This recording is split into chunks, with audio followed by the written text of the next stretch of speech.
Thatta municipal committee میں محرم الحرام میں عزاداران حسین کو تمام تر سہولیات کی فراہمی کے لیے ڈپٹی کمشنر ٹھٹہ غضنفر علی قادری کی صدارت میں ایک اجلاس کا انعقاد کیا گیا، جس میں administrator municipal committee Thatta Sikandar Baloch جہاں موجود تھے، وہیں پر دیگر افسران بھی موجود تھے۔ اس حوالے سے کہ محرم الحرام میں عزاداران حسین کو کون کون سی سہولتوں کی فراہمی پر یقینی بنایا جا رہا ہے اور ان کی مشاورت سے کون کون سے کام کیے جا رہے ہیں، اس موقع پر administrator municipal committee Thatta Sikandar Baloch نے ڈپٹی کمشنر ٹھٹہ غضنفر علی قادری کو بتایا کہ میونسپل کمیٹی کے تحت کوشش یہ کی جا رہی ہے کہ عزاداران حسین کو ان کی مشاورت کے عین مطابق سہولیات کی فراہمی کو یقینی بنایا جائے۔ اس حوالے سے انہوں نے جہاں تمام تر تفصیلات سے آگاہ کیا، بعد ازاں اپنے دفتر میں بھی افسران کے ہمراہ اجلاس کی صدارت کی اور وہاں ان کو تمام تر تفصیلات کی جہاں آگاہی حاصل کرنے کے بعد ان کو واضح طور پر ہدایتیں جاری کر دی گئیں کہ محرم الحرام میں تمام تر محکمہ جاتی افسران الرٹ رہیں اور آنے والی بارشوں یعنی مونسون کی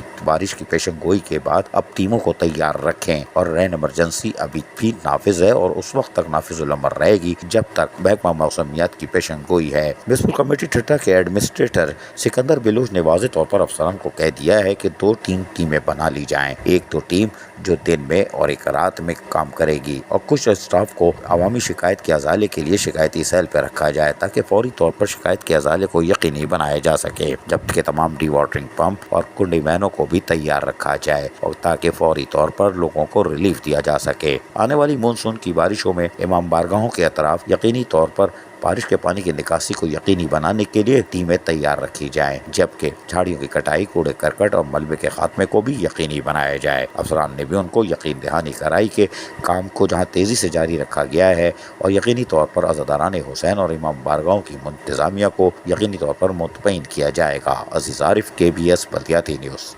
ایسی ہی خوبصورت ویڈیوز فیوچر میں حاصل کرنے کے لیے ریڈ بٹن پر کلک کر کے اور بیل آئیکن کو پریس کر کے ہم سب کے سبسکرائبر بننا مت بھولیے۔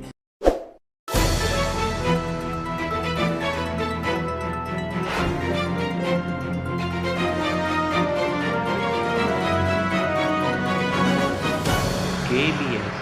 بلدیاتی نیوز۔